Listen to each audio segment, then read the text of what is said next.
আল্লাহর কাছে দোয়া করছিলাম যে আল্লাহ, এই তোমার জন্যই তো আমরা কাজ করি। আমি জানি না নির্বাচনী এই মাঠে কিভাবে ভূমিকা রাখবো, কারণ আমার তো মানুষের কাছে যেতে হবে।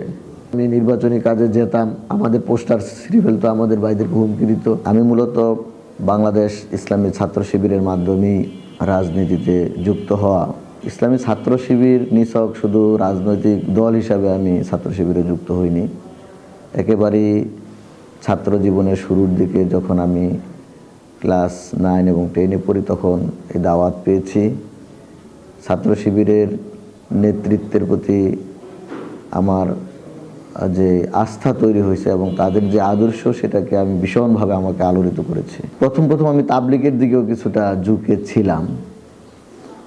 তাবলিগের বাইরেও আমাকে টানাটানি করতো, কিন্তু কোরআনের রাজনৈতিক দর্শনটা বা ইসলামকে রাষ্ট্রীয়ভাবে প্রতিষ্ঠিত করলেই কেবল মানবতার মুক্তি নিশ্চিত, এই বিষয়টা আমি তাবলিগের মধ্যে পাইনি। ছাত্র শিবিরের যে আদর্শ, সেখান থেকে বুঝতে পেরেছি। আর সংগঠন করতে গিয়ে নানা প্রতিকূলতা ছিল। রাস্তাঘাট তখন ভালো ছিল না, সাইকেল চুরি তখন মেনলি কাজটা হতো, কাঁচা রাস্তা ছিল। ইভেন আমি অনেক প্রোগ্রামে কালীগঞ্জ থেকে গাজীপুরে এসেছি, সাইকেল চড়ে এখানে এসেছি। প্রায় 2-2.5 ঘন্টা সাইকেল চালিয়ে এসেছি। অনেক সময় এমনও হয়েছে দুপুরে খাবারের সময়ও হয় না, অথবা দেখা যায় একটা সিঙ্গারা খেয়ে আপনার এই হারিনাল বাজার থেকে আবার চলে যেতাম। সবচেয়ে প্রতিকূল সময় ছিল 2012 থেকে 13, এই সময়ের 13, 14, 15 এই সময়গুলো ছিল সবচেয়ে প্রতিকূল সময়। তখন পৌরসভার আমি থাকার কারণে সকল রাজনৈতিক কর্মসূচিগুলিতে মাঠে ময়দানে তৎপর থাকতে হয়েছে। যত মামলা এদিকে হয়েছে, সব মামলায় আমাকে এবং আমাদের হোসেন আলী ভাই ছিল সদর থানা আমির, ম্যাক্সিমাম 2 জনকেই ম্যাক্সিমাম মামলাগুলিতে আমাদেরকে সম্পৃক্ত করা হতো, মামলাতে দেওয়া হতো। এবং সেই মামলাগুলি জামিন নেওয়ারও কোনো অবস্থা ছিল না। মামলা হামলা মাথায় নিয়েই আমরা মানে রাজপথে সক্রিয় ছিলাম, আন্দোলনে ছিলাম। কিন্তু দুর্ভাগ্যক্রমে আবার 14 সালে একটা ভোটারবিহীন নির্বাচন হলো। 154টার মতো আসন আপনারা জানেন যে যেখানে কোনো প্রতিদ্বন্দ্বী ছিল না, এইভাবে একটা প্রতিদ্বন্দ্বীহীন একটা নির্বাচন হলো। তখন তো ক্রসফায়ার ছিল এবং দলীয় শুধু মানে যে বিষয়টা ছিল, অনেকে পঙ্গু করে দিত, তারপরে ক্রসফায়ার করে শেষ করে দিতে হলো। তখন একটা ভয়ের মধ্যে ছিল যে কোনো সময় হয়তো জীবন মানে শেষ হয়ে যেতে পারে। তখন এমনটাই ভাবতাম। বাসা থেকে যখন বের হইতাম, মনে হইতো যে এটা হয়তো জীবনের শেষ সময় হতে পারে। এবং তখন আমার মেয়েটা ছিল সবেমাত্র, মানে তখন সে গর্বে যখন ছিল, এই সময়টা তখন ভাবতাম যে হয়তো এমন হতে পারে যে এই সন্তান পিতার মুখ নাও দেখতে পারে। কারণ তখন এটা খুব স্বাভাবিক ঘটনা ছিল। সারা দেশেই দেখতাম যে অনেক জায়গায় গুম হচ্ছে, ক্রসফায়ার হচ্ছে, এবং আমাদেরকে খুব বেশি করে খোঁজাখুঁজি করতো। সেই সময়গুলিতে তো বাড়িতে থাকার কোনো সুযোগই ছিল, নানাভাবে নানা জায়গায় থাকতাম। তো একদিন আমি প্রথম নির্বাচনী কাজে এলাকায় গেলাম, একটু ভাইদের নিয়ে বসলাম, খুব ইনডোরে, খুব সতর্কতার সাথে বসলাম, কারণ এই বসাটাও তো নিরাপদ ছিল না, যে কোনো সময় গ্রেফতার হতে পারে।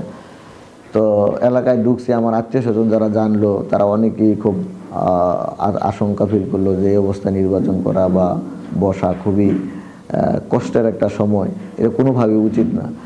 আমি রাত 8টা, সাড়ে 8টার দিকে যখন গাজীপুরে ফিরি একাভাবে মোটর সাইকেল দিয়ে, তখন নিজের কাছে খুব অসহায় মনে হয়েছিল যে আমি নির্বাচন করব, ওই জনপদের মানুষের কাছে যাব, অথচ আমার এলাকা আমি নিরাপদ বোধ করি না। তো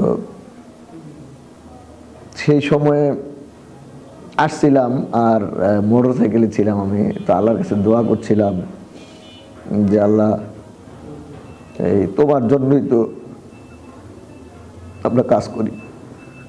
আমি জানি না নির্বাচনী এই মাঠে কিভাবে ভূমিকা রাখবো, কারণ আমার তো মানুষের কাছে যেতে হবে।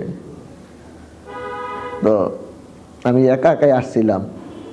এই প্রতিকূলতার মাঝে নির্বাচনী কার্যক্রম চালিয়ে করলাম। খুব বেশি মাঠে যেতে পারি নাই, মাঝে মাঝে গিয়েছি, ভূমিকা রেখেছি। আলহামদুলিল্লাহ, অল্প সময়ের মাঝে সাধারণ মানুষের মাঝে ব্যাপক একটা সাড়া পেলাম। তো মনে হলো যে আল্লাহর রহমতে মানুষের মাঝে একটা ভালোবাসা আল্লাহ রাব্বুল আলামিন তৈরি করে দিয়েছেন। নানা জায়গায় যখন আমি নির্বাচনী কাজে যেতাম, আমাদের পোস্টার ছিঁড়ে ফেলতো, আমাদের ভাইদেরকে হুমকি দিত। আমি একটু এড়াই চলতাম। অনেক সময় প্রশাসনের কাছে তথ্য ছিল যে আমার অবস্থা আলহামদুলিল্লাহ খুবই ভালো। তো আমার কর্মীদের নানা জায়গায় হয়রানি করলে, পোস্টার ছিঁড়লে আমি ফোন দিয়ে বলতাম ইউনুকে নানা জায়গায় ডিস্টার্ব হচ্ছে, আপনারা একটু দেখবেন। তো আমাকে আবার বলতো যে আপনার কোনো প্রোটেকশন লাগবে কিনা। তো আমি প্রোটেকশনকে আমি তো মনে করি যে তখন আমাকে তারা গ্রেফতার করে, বললাম যে আমার কিছু লাগবে না, আপনি আমাদের পরিবেশটা সুন্দর রাখেন। ধরে নিয়ে আমাদেরকে বলা হলো যে আমরা পেট্রোল বোমা সহ সরকারের নাশকতার পরিকল্পনা করছিলাম। এটা ছিল সবচেয়ে হাস্যকর একটা বিষয়, যেখানে হোটেলের মধ্যে দৃশ্যমান এই শিববাড়ির মতো একটা জায়গায় এখান থেকে ধরে নিয়ে এটা মিথ্যাচারে নির্লজ্জ একটা প্রমাণ বিগত সরকারের প্রতিমান হয়েছে। পরের দিন যখন আমাদেরকে এসপি অফিসে আনা হলো, একটা টেবিলের সামনে হাজির করা হলো, দেখলাম যে টেবিলের মাঝে কিছু কষ্টিপ পেঁচানো বোতল এবং কিছু বই। এই বইগুলি রাত্রে আবার আমার সাথে আমাদের সাদেকুজ্জামান ভাইকে গ্রেফতার করা হয়েছিল। তিনি ছাত্র শিবিরের জেলা সভাপতি, ওয়ার্ড সভাপতি ছিল। তাকে রাত্রে এনে এখান থেকে যে অফিসের নিচে একটা লাইব্রেরি ছিল, এখান থেকে বই নিয়ে গেল এবং তাকেও মারধর করলো। সালাউদ্দিন আইয়ুবী ভাইও আমাদের সাথে সেই টিমের সাথে ছিল, গ্রেফতারের ওই টিমের সাথে ছিল। তো পরবর্তীতে আমরা দেখলাম এসপি অফিসের সামনে বইগুলি সাজানো এবং কিছু কষ্টিপ পেঁচানো মানে বোতল, এবং সাংবাদিকদেরকে ব্রিফ করা হলো যে পেট্রোল বোমা সহ তাদেরকে পাওয়া গেল। দুর্ভাগ্য, কোনো সাংবাদিক সেদিন প্রশ্ন করলো না যে আসলে এখানে কি পেট্রোল বোমা ছিল না আদৌ এটা সাজানো। এখন আমি সবচেয়ে বেশি সময় দিচ্ছি আমার কালীগঞ্জকে ঘিরে, গাজীপুর 5 নির্বাচনী এরিয়া, যেখানে কালীগঞ্জ উপজেলা এবং গাজীপুর সদরের বাড়িয়া ইউনিয়ন, এর সাথে গাজীপুর সিটি কর্পোরেশনের পুবালের 40, 41, 42 নং ওয়ার্ড।